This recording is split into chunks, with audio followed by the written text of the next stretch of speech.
자, 우리 좌우에 계신 분 한번 보고 누가 계셨나, 누가 오셨나 보시고 인사합니다. 사랑합니다. 축복합니다. 영상으로 예배하는 우리 교우들 환영하고 축복합니다. 함께 기도하고 말씀 나누겠습니다. 거룩하신 하나님 아버지, 2022년 2월 월상 예배를 아버지께 드릴 수 있도록 저희들을 깨우시고 이 새벽에 아버지 전으로 인도해 주시니 감사를 드립니다. 아버지, 이 2월은 그 누구도 경험하지 못한 새로운 한 달입니다. 아버지께서 허락하신 이 한 달을 아버지 허투루 보내지 않게 하여 주옵시고 주 앞에서 최선을 다할 적에 아버지의 영광을 드러내는 저희들의 인생이 되게 해 주옵소서. 아버지, 부족한 종이 말씀을 증거합니다. 붙들어 주시옵시고 우리 안에 주의 말씀만 충만케 하시고 생명의 양식으로 저희들을 배불려 주시옵소서. 예수님 이름으로 기도 올리옵나이다. 아멘. 자, 주인의 음성을 듣느니라 라는 제목으로 하나님 말씀을 증거하겠습니다. 이스라엘하고 우리가 생각을 하게 되면은 양들이 푸른 초장에서 풀을 뜯고 목자들이 여기저기 양들을 데리고 다니는 그런 그 아름다운 풍경들을 우리는 상상합니다. 그런데 실제로 이스라엘에 가보면은 이런 모습을 보기가 쉽지가 않아요. 다 현대화되고 도시화되었기 때문에 이런 모습을 보려면 그래도 시골 정도 나가야 볼 수 있습니다. 저도 이제 하나님의 은혜로 성지순례를 한 번 딱 할 수 있는 경험이 있었는데, 그 이스라엘로 들어가서, 그 이집트에서 이스라엘로 들어가서 이스라엘을 여행하면서 그 목자들이 양들을 쫙 끌고 가는 그런 모습을 한번 보고 싶어가지고 그 버스 바깥을 아무리 쳐다봐도 거의 보기가 어려웠던 기억이 있습니다. 하지만 예수님 당시에는 이런 모습을 상당히 많이 볼 수 있었을 겁니다. 왜냐하면 이 갈릴리와 그 지역이 목초지로 유명했기 때문에 여러 목자들이 많은 양떼를 거느리고 여기저기 다니면서 풀을 뜯게 하는 그런 모습을 아마 볼 수 있었을 겁니다. 요한복음 10장에 있는 말씀은 비유 말씀입니다. 비유로 하신 말씀입니다. 뭔가 예수님이 귀한 진리를 전달해 주기 위해서 이해하기 쉬운 이야기를 지금 청중들에게 들려주고 있는 겁니다. 양과 목자의 관계. 이 이야기는 당시 유대인들에게는 굉장히 익숙한 그런 이야기로서 오히려 너무 쉬운 얘기 아닌가 이런 생각을 아마 하게 되었을 겁니다. 당시에 이제 양을 치는 이제 목자들은 양을 다 치고 나면은 이제 저녁이 되잖아요. 캄캄한 밤이 되면은 자기 양들을 다 우리에다가 집어넣습니다. 보통 이제 우리나라는 자기 집마다 우리가 있잖아요. 그래서 소를 끌고 나가서 풀을 다 뜯기고 그리고 자기 집에 우리로 들어오지만은 그 당시는 대부분 그렇게 하지 않았고 목자들이 양들을 데리고 나가면은 멀리 많이 다닙니다. 한쪽 지역의 풀을 다 뜯고 나면 다른 지역으로 이동해서 또 풀을 뜯게 합니다. 그래야 먼저 먹었던 장소에 풀이 또 자라나지 않습니까? 그래서 이렇게 옮겨 다녀요, 양들을 데리고. 그래서 그 공동으로 관리하는 그 양의 우리가 있습니다. 그래서 여러 목자들이 밤이 되면 저녁이 되면 거기로 다 모이는 거예요. 그래서 뭐 5명, 6명, 10명 목자들이 뭐 몇백 마리 더 많은 양의 양들도 있겠죠.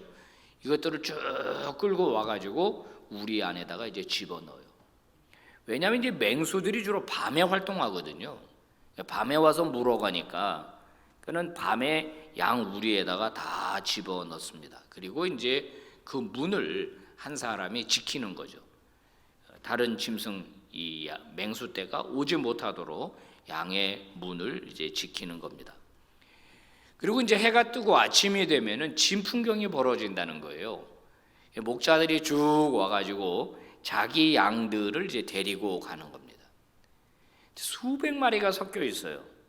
그 내 양을 어떻게 다 일일이 확인을 할 수 있습니까? 다 그놈이 그놈이지 확인이 안 되는데, 진풍경이라는 건 뭐냐면은 한 명의 목자가 와서 양들아 가자 그러면은 음메 그러면서 그 목자 양들만 나온다는 거예요. 그러니까 희한하게도 자기 목자 음성을 알고 그렇게 나온다는 거예요. 실제로요. 이 이스라엘의 그 군대들이 세금을 내지 않는다 그래서 이스라엘 남쪽에 있는 어떤 그 팔레스타인 마을에 가서 모든 양을 압수한 적이 있다는 겁니다. 근데 한 여성이 와가지고 나는 세금을 다 냈다. 그 내 양들을 가지고 가고 싶다. 내 양은 12마리다. 그랬더니 아니 수백 마리가 있는데 네 양이 12마리인 걸 어떻게 아느냐? 보면 안다. 내 양은 딱 12마리다. 난 더 없다. 그랬더니 그럼 12마리 골라가면 우리가 보내주겠다. 그랬더니 그 여성이 얘들아 가자 그랬더니 딱 12마리만 나오더라. 딱 12마리만. 희한하게도 이 양들은 자기 주인의 음성을 기억한다는 거예요. 또 여러 또 이 유튜브에 보면은 영상들이 또 있어요. 진짜 목자와 가짜 목자가 양들을 향해서 오라고 막 소리를 질러요. 얘들아 이리 와 이리 와. 한 마리의 양도 움직이지 않습니다. 진짜 목자가 얘들아 가자 그러니까 전체가 쫙 하고 자기 목자를 따라가는. 그러니까 이 아침이 되면은요 뭐 일일이 뭐 확인을 하고 뭐 명찰을 확인하고 그런 일이 없어도 섞이지도 않고, 물론 우리에 들어있을 땐 다 섞였지만은 나갈 때는 각각 자기 목자의 음성을 듣고 양들이 줄줄이 쫙 따라 나간다는 거예요. 오늘 본문 3절과 4절 말씀 세 번역입니다. 같이 한번 읽어볼까요? 시작. 문지기는 목자에게 문을 열어주고 양들은 그의 목소리를 알아듣는다. 그리고 목자는 자기 양들의 이름을 하나하나 불러서 이끌고 나간다. 자기 양들을 다 불러낸 다음에 그는 앞서서 나가고 양들은 그를 따라간다. 양들이 목자의 목소리를 알고 있기 때문이다. 네. 뭐 흔히 볼 수 있는 당시의 광경, 우리는 지금 잘 볼 수 없는 광경이지만, 그래서 예수님은 이 얘기를 통해서 양과 목자의 관계가 얼마나 중요한지를 지금 설명을 하려고 하는 것입니다. 먼저 양들의 특징을 알아보는 것이 굉장히 중요하겠죠. 양은 공격적인 동물은 아닙니다. 굉장히 순진하고 그렇지만은 고집이 좀 세다고 그럽니다. 그래서 양을 길러본 분이 하는 말이 가는 길만 간다는 거예요. 가는 길만. 어떤 장소에 들어가면 그 장소에서 잘 벗어나지를 않는다는 겁니다. 양과 목자라는 책이, 얇은 책이 있어요. 실제로 그 목자가 돼가지고 양을 키워본 분이 책으로 낸 건데, 필립 켈런가 그렇습니다. 좀 오래된 책인데요. 넓은 길이 있지만은 다니는 길로만 다닌다는 거예요. 그리고 이동을 하게 되면은 꼭 앞에 있는 양 그 뒤만 졸졸졸졸 쫓아다닌다는 거예요. 그래서 앞에 가는 놈이 구덩이에 빠지면 뒤에 가는 놈은 피해가야 되잖아요. 그냥 똑같이 구덩이에 빠진다는 거예요. 그러니까 참 시력도 약하고 판단 능력도 없고 고집은 엄청 세고, 그 지역에서 벗어날 수 없으니까 주인이 이동을 시켜줘야, 가자 그러고 데리고 가야 이동할 수가 있고, 또 주인이 하나하나 보살펴 주어야만 생존이 가능하다는 겁니다. 실제로 터키에서 있었던 일인데요. 게바스라고 하는 지역에서 목자들이 아침에 모여서 같이 식사를 하는 동안에 양 1,500마리가 10m 절벽에 떨어진 이야기가 뉴스에 보도된 적이 있었습니다. 처음에는 양 한 마리가 걸어가니까 아마 대장이었나 보죠. 다른 양들이 졸졸졸졸 그 뒤를 따라간 겁니다. 10m 절벽에서 툭 떨어졌어요. 그 다음 양도 아무 생각 없이 툭 떨어지고 목자들이 아침 먹는 사이에 1,500마리가 떨어졌다는 거예요. 절벽 아래로. 근데 감사하게도 450마리만 죽고 나머지는 살았대요. 어떻게 살았냐면 한 500마리가 먼저 푹신푹신하게 밑에 먼저 떨어져 가지고 그 뒤에 떨어진 것들은 안 죽고 그냥 살았다는 거예요. 450마리만 죽었다는 겁니다. 집에서 기르는 개들은 유기견이 되면은 그래도 혼자 삽니다. 어떻게든지 많이 살죠. 그래서 유기견들을 이렇게 잡아가지고 보호소에 집어넣는 그런 우리가 TV를 프로그램을 종종 보지 않습니까? 그런데 이 양은 주인이 없이는 생존이 불가능하다는 거예요. 맹수에게 잡혀먹고 한쪽 동네에서 한쪽 지역만 배회하다가 그냥 죽어버리는 게 이 양의 실제였다는 거예요. 자, 그러면 목자는 어떤가? 목자를 좀 살펴볼 필요가 있습니다.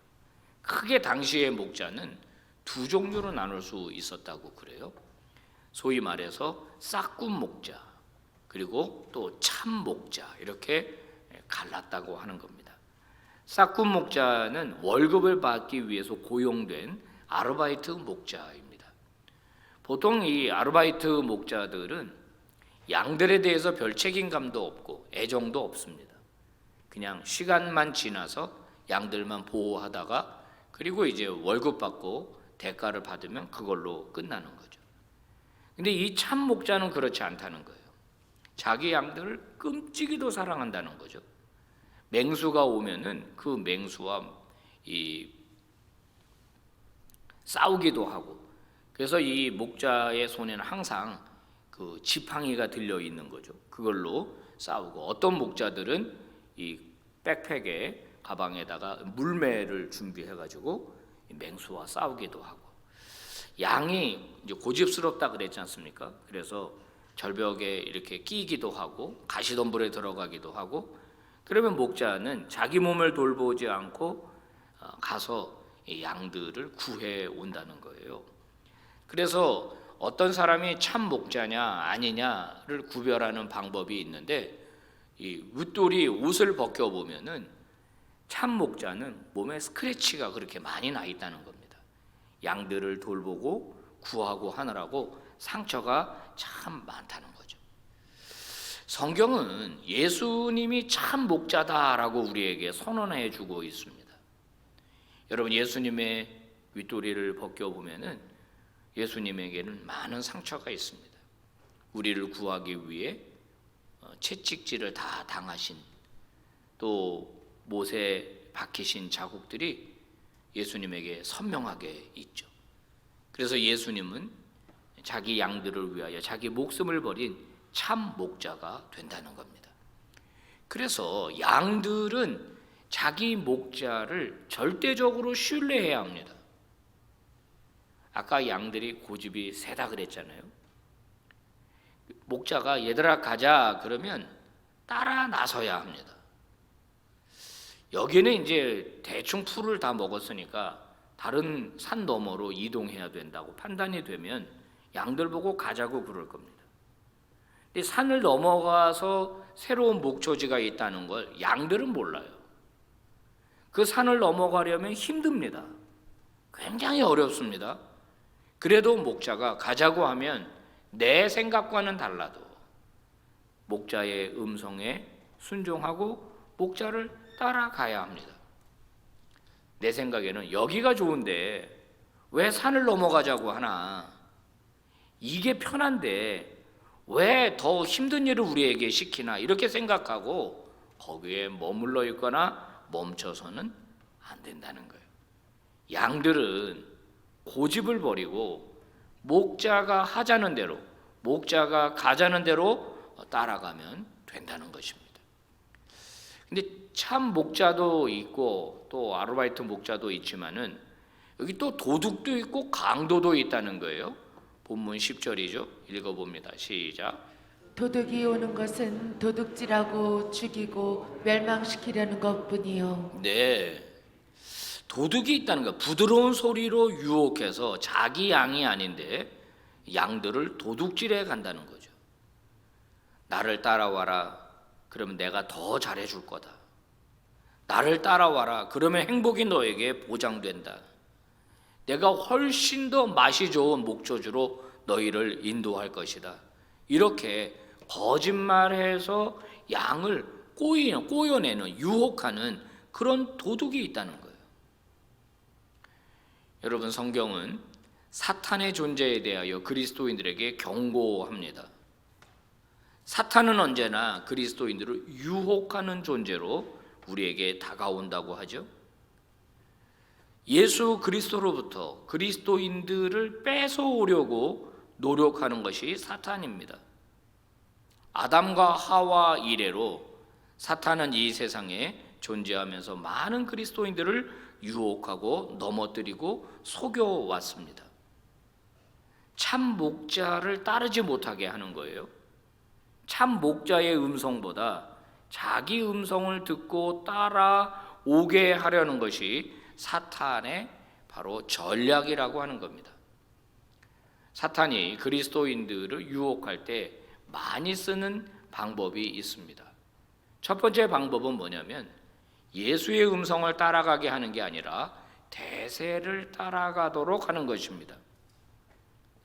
많은 사람들이 하는 일이면 괜찮다고 생각합니다.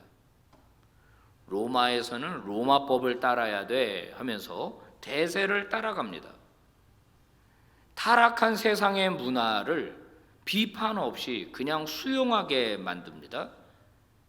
그런데 대세라고 하는 것은 진리는 아닙니다.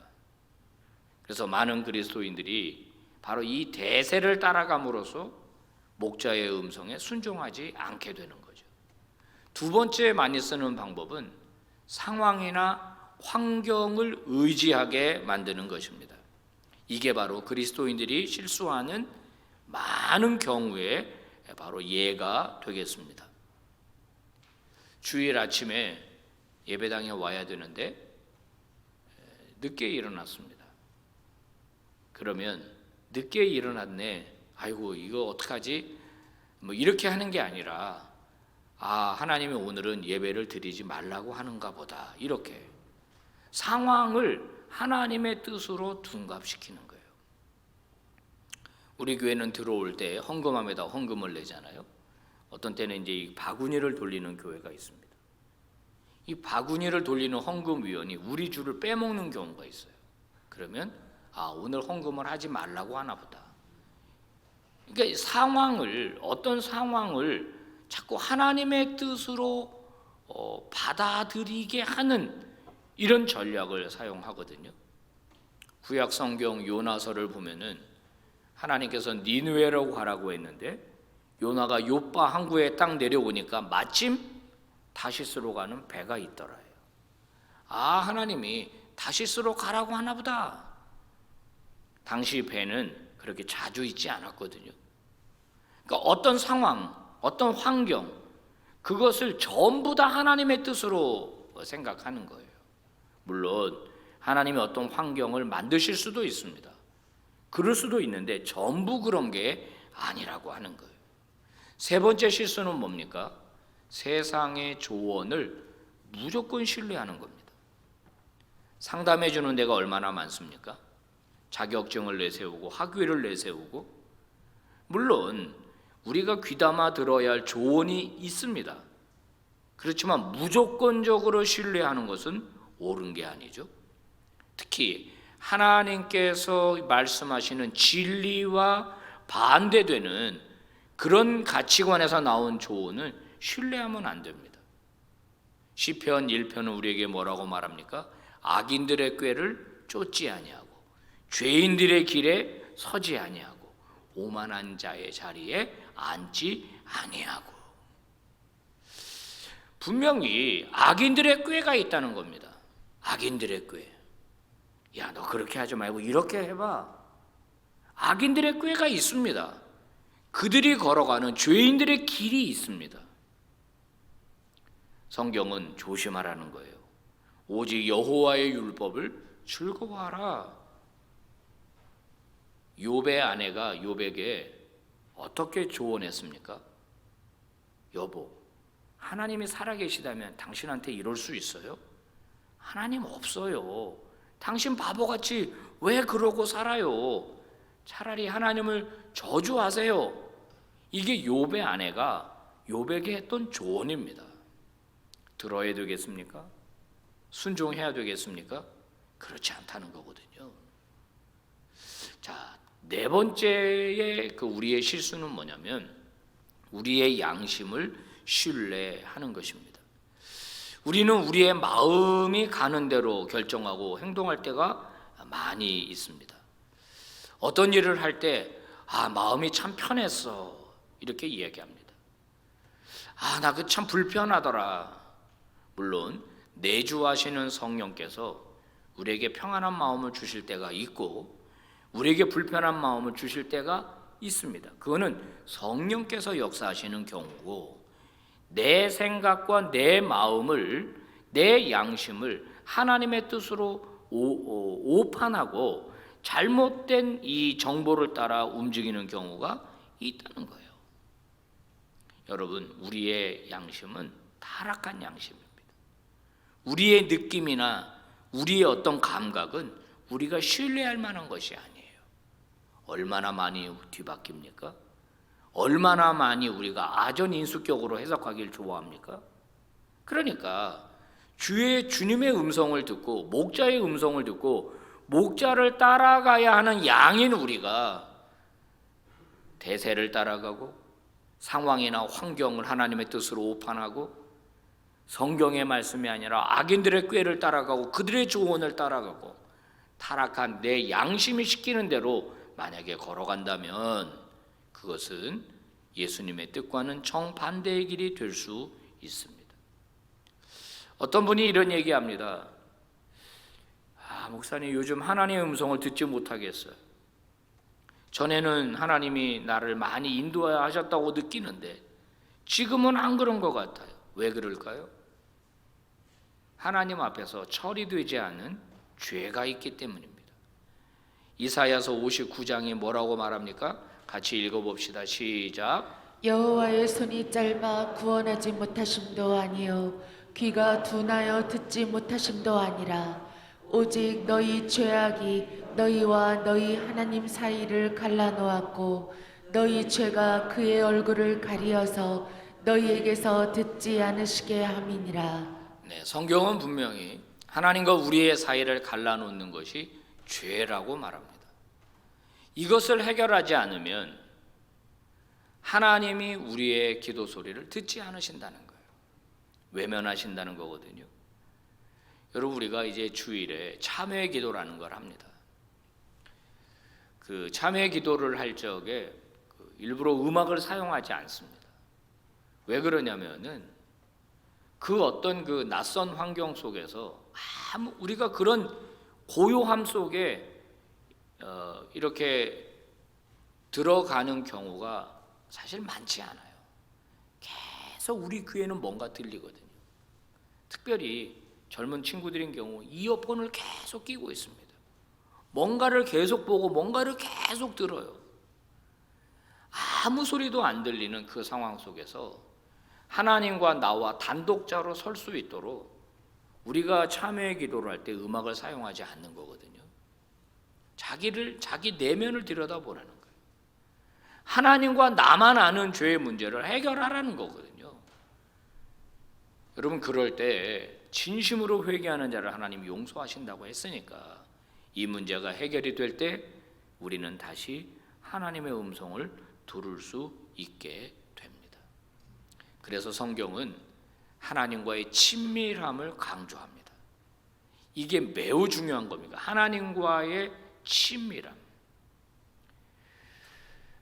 돈이 필요할 때마다 부모님에게 청구서를 내미는 자녀는 부모와 올바른 관계에 들어간 게 아니죠. 이 친밀하다라고 하는 것은 아주 깊은 교제 속에서 나오는 겁니다.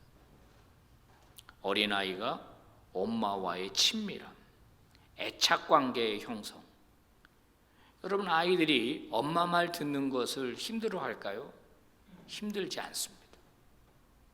엄마와 친밀하기 때문에 그래요. 하나님과의 영적인 관계도 마찬가지입니다.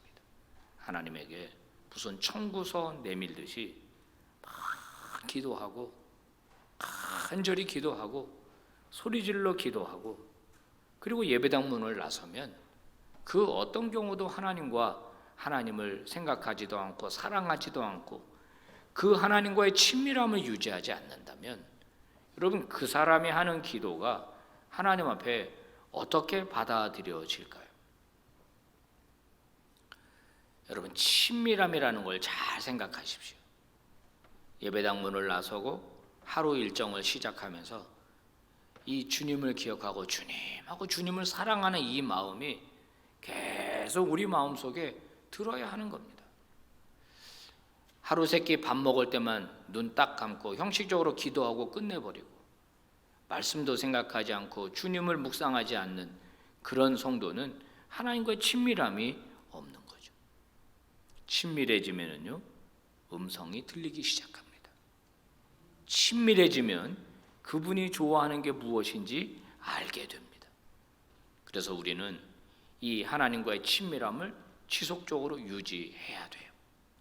주일에만 하나님 만나고 교회에서만 말씀 듣는 게 아닙니다.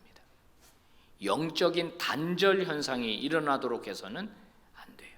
중요한 건 우리의 일터에서, 우리의 삶의 현장에서, 우리의 가정에서도 끊임없이 주님과의 영적 교제가 이어지도록 하라는 것입니다. 오늘 주님은 양과 목자의 비유를 통해서 목자이신 주님을 절대적으로 신뢰할 것을 말씀하셨습니다. 그분과의 친밀함을 유지하고 그분의 음성을 잘 듣고 도둑의 음성, 마귀의 음성을 잘 구분해내고 예수님과의 영적 데이트, 또 예수님과의 영적인 우정, 그리고 그 주님과 한 걸음 한 걸음 이 세상 속에서 그 음성 듣고 살아갈 때 우리 주님께서 우리에게 약속하신 풍성한 복이 임할 줄로 믿습니다. 주님 말씀하시죠. 같이 봉독합니다. 시작. 내가 온 것은 양으로 생명을 얻게 하고 더 풍성히 얻게 하려는 것이라. 아멘. 기도하겠습니다. 하나님 아버지, 감사합니다. 2월 월상 예배를 통하여 우리에게 말씀을 주시니 감사합니다. 양은 목자의 음성을 알고 목자가 인도하는 대로 순종하고 따라가야 풍성한 삶이 보장이 된다고 말씀하셨습니다. 하나님 아버지, 우리 귀에 너무나 많은 소리들이 들려오고 있습니다. 주님 음성이 아닌 세상 음성이 그럴듯하게 포장이 되어 너무 많이 들려오고 있는 세상입니다. 아버지, 저희들에게 주의 음성 구분할 줄 아는 영적 민감성을 허락해 주시옵소서. 내가 필요할 때만, 내가 곤란할 때만 찾는 예수가 아니라 삶 속에서 찾는 예수, 매일매일 묵상하고 좋아하고 사모하고 또 사랑하는 예수가 되게 하여 주시옵소서. 생명을 얻게 하고 더 풍성히 얻게 하려고 오셨다고 하셨사오니 바로 이 영적인 풍성함이 우리의 삶에서 넘쳐날 때에 그 사랑으로 얼마든지 고난도 이기고 역경도 이기고 문제도 뛰어넘는 저희들이 되게 해 주시옵소서. 예수님 이름으로 기도 올리옵나이다. 아멘.